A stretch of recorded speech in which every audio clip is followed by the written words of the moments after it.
indicada tantíssimes vegades, jo invito que qualsevol puga veure els pressupostos i veure el que ha dit ell. Tots els diferents trams que queden per arreglar, o bé en projecte o bé en obres, estan contemplats dins dels pressupostos. Tots.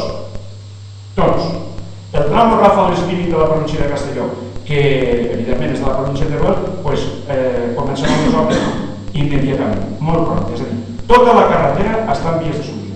Però jo vull fer referència a una qüestió que almenys per mi, jo crec que per tots vosaltres també és molt important, és que la carretera Alcanyís-Vinaròs. Vosaltres sabeu que s'ha generat jo no m'agradaria parlar la paraula conflicte, però que interessos per part d'altres comunitats en aquesta carretera Alcanyís-Vinaròs anés Alcanyís per un altre lloc, de cara a Gandesa i tal. I que nosaltres, en aquestes comarques, sempre hem dit el mateix.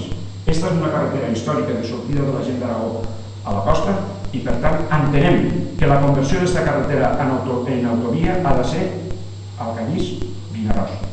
I recordo que durant l'última campanya electoral el president d'Aragó, Marcelino Iglesias, inclús va apoyar aquesta posició, de la qual nosaltres no n'alegrem. Però jo dic que això és molt important. Per què? Perquè per primera vegada,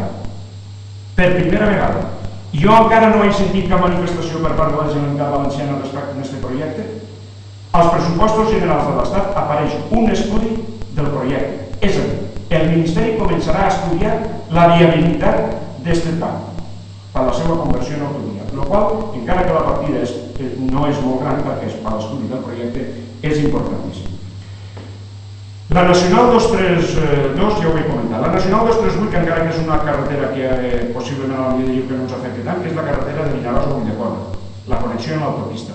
El 2008 té una inversió importantíssima de quasi 4 milions d'euros. Per tant, una altra infraestructura bàsica que posem en marxa. La Nacional 340, Peníscola, Benicarló, Vinaròs.